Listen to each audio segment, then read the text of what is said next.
Hello everyone, অনেকদিন পর আমার নতুন একটা মিনি ব্লগে তোমাদের সবাইকে অনেক ওয়েলকাম। আজ আমি চলে এসেছি নেচারের একদম কোলে। Just look at this road. দুদিকে সুন্দর চা গাছের সারি আর বাতাসের সবুজের গন্ধ। আর জায়গাটা হলো আলিপুরদুয়ার জেলার সিকিয়াঝোড়া। তো এখানে পৌঁছে আমরা মাত্র 10 টাকা দিয়ে টিকিট কেটে ভেতরে ঢুকলাম। আর ভেতরটা ছিল খুব সুন্দর, ছবির মতো সাজানো। এই জায়গাটার প্রতিটা কোণ এত শান্ত এবং সুন্দর। সত্যি বলতে নর্থ বেঙ্গলের এই জায়গাটা না ঘুরলে কিন্তু অনেক কিছু মিস হয়ে যাবে।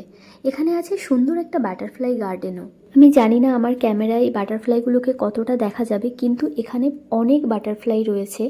মানে খালি চোখে দেখলে কিন্তু দেখাই যাচ্ছে, যেগুলো এদিক থেকে ওদিকে পুরো উড়ে বেড়াচ্ছে। এরপর আমি চলে গিয়েছিলাম এখানে একটা ছোট্ট হ্যাঙ্গিং ব্রিজের ওপরে, যেটা কিনা মেন ল্যান্ড থেকে বক্সা ফরেস্টকে কানেক্ট করেছে। আর নিচে বয়ে যাচ্ছে এই নদীটা। সচরাচর এই নদীর জলটা পরিষ্কারই থাকে, কিন্তু আমরা যাওয়ার কিছুদিন আগেই বৃষ্টি হয়েছিল, তো সেই জন্য জলটা অনেকটা ঘোলা। আর এখানে বাচ্চাদের অ্যাক্টিভিটি করার জন্য অনেক কিছু রয়েছে, তবে এখানকার মেন আকর্ষণ হলো বোটিং।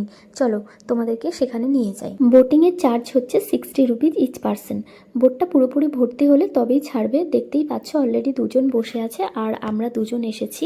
আর এই বোটগুলোর একটা বিশেষত্ব হচ্ছে বোটগুলো কোনো মেশিন দ্বারাই চলে না, মানে যারা চালায় তারা হাল বেয়ে বোটটাকে চালায়, আর তারা থাকে বোটটার পিছনের দিকে। তো আমাদের বোটটা ভর্তি হয়ে গিয়েছে, এবার ধীরে ধীরে আমরা ফরেস্টের মধ্যে যাচ্ছি, যেটা হচ্ছে বক্সা ফরেস্ট, এবং এর দুদিকেই ঘন ফরেস্ট আর মাঝখানে হচ্ছে নদীটা। ব্যাপারটা বেশ রোমাঞ্চজনক। এই শান্ত জলের উপর দিয়ে যখন নৌকাটা ভাসছিল মনে হচ্ছিল যেন সময় থেমে গিয়েছে। আর একপাশে ডেন্স ফরেস্ট আর তার পাশেই নদী, সব মিলিয়ে সুন্দর অনুভূতি। তো আমার এই ছোট্ট ট্রাভেল ব্লগটা তোমাদের কেমন লাগলো সেটা কমেন্ট করে জানিও। আর তোমরা কি কেউ এই জায়গায় আগে ঘুরেছো? তাহলে সেটাও কমেন্টে জানিও। টাটা।